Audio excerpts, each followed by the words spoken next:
ভাই বোনের ভালোবাসা। ভাই ঘুমাচ্ছিল, আর ঘুম থেকে উঠলো, উঠে জুতা পরলো, আর বোনকে বলল, হাজেরা চালু করে মালগুলা দে, বিক্রি করতে হবে। আর বললো, আচ্ছা ভাইয়া দিচ্ছি আমি এক্ষুনি।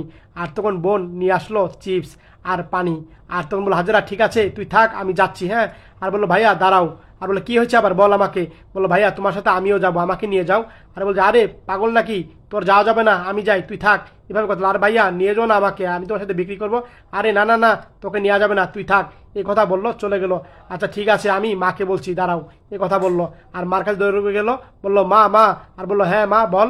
বললো, ভাইয়া একাই চলে গেল, আমাকে নিয়ে গেল না। আর বললো, তাই, চল আমার লগে, তোকে আমি দিয়ে আসছি। এভাবে কথা বললো। আর তখন গেটের বাইরে বেরোলো, বললো, উজির বেটা। আর তখন, হ্যাঁ মা। বললো, তোর বোনকে নিয়ে যা। আর তখন ছেলে কিচ্ছু বলো না। আরে কি বলবো, আচ্ছা ঠিক আছে বোন, এগুলা ধর, চল আমার সাথে। আর তখন দুই ভাই বোন মাল বিক্রি করতে গেল। এই জায়গা রাস্তার মধ্যে গামছা বিছিয়ে বসলো। আর ভাইটা বললো, এই শোরুমের সামনে দোকান দিচ্ছিস, দাঁড়া দেখাচ্ছি। আর বলে, এই ছেলে, এই শোরুমের সামনে তুমি দোকান দিচ্ছ কেন, তোমার আর জায়গা নেই, যাও এখান থেকে উঠো। ভাই কোথায় যাবো, কোথায় বিক্রি করবো আমি।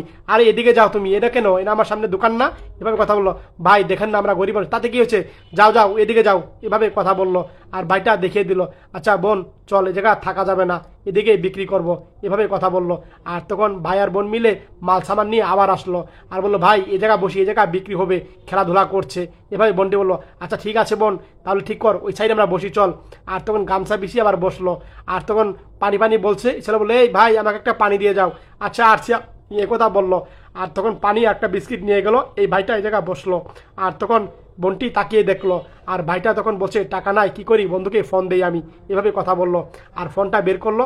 আর তখন তার বন্ধুকে ফোন দিল। আর বন্ধু ফোন রিসিভ করলো, বললো, বন্ধু আমাকে 5,000 টাকা দে না, আমি খুব অসহায়, চলতে পারছি না। এভাবে কথা বললো। 5,000 টাকা, আর কি বলছিস, আরে বন্ধু দে, অনেক ক্ষুধা লেগেছে। আচ্ছা ঠিক আছে আমি পরে দিচ্ছি। এভাবে কথা বললো। আরে আরে কেটে দিল ফোন। এভাবে কথা বললো। আর বললো, অনেক ক্ষুধা লেগেছে, কি খাই। এভাবে কথা বলছে। আর ছোট্ট মেয়েটি শুনতে পেলো। আর তখন বললো, ভাই এই নেন বিস্কিট আর পানি খান। আরে এগুলা দিচ্ছ, আমার কাছে তো টাকা নাই, কোথা থেকে টাকা দেবো তোমাকে আমি। আরে টাকা লাগবে না, আপনাকে এমনি দিয়েছি, খান বিস্কিট আর পানি, আপনার ক্ষুধা লেগেছে না। এভাবেই কথা বললো এই বোনটি। আর তখন ভাইটা মায়া লাগলো। আর ভাইটা তখন নিল। আর নিয়ে বললো, আচ্ছা ঠিক আছে ভাই, এগুলা খারাপ নে।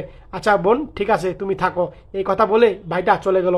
আর বোনটি এদিকে তাকিয়ে দেখলো ভাইটার মানিব্যাগ রেখে গেছে। আর বোনটি মানিব্যাগটা হাতে নিল। আর হাতে নিয়ে বলো, আরে মানিব্যাগ রেখে গিয়েছে। আর বাইকে খুঁজছিল, ভাইয়া ভাইয়া বলে ডাকছে, আর কোথাও নাই। এই ভাইটা পিছন থেকে বের হলো। আর মেয়েকে ধরলো। আর বললো, ভাইয়া এই যে আপনার মানিব্যাগ রেখে গিয়েছিলেন। আর বললো, মানিব্যাগ লাগবে না। আরেকটা ছেলে আসলো। আর বললো, মানিব্যাগ লাগবে না, তোমাকে লাগবে। আর তখন এই ভাইটা কল্পনা দেখলো, এই ভাইটা বলেছিল যে এদিকে যাও। আর তখন বসে ফোন দিয়েছে, বস একটা মেয়ে পেয়েছি, আসেন আপনি। এভাবে কথা বললো। আচ্ছা ঠিক আছে রাখ, আমি আসছি এখনই। এভাবে কথা বললো। বস চালু আসবেন কিন্তু। এভাবে কথা বললো। আচ্ছা ঠিক আছে, এই ওকে আমরা বসের কাছে দিয়ে দিব। এভাবে কথা বললো। আর ভাই বোনকে এসে দেখে নাই। আর বললো, আরে বোন বোন কোথায় গেল বোন। ভাই কান্না করছিল। সত্যি ভিডিও দেখে ভালো লাগলে শেয়ার করে দিন।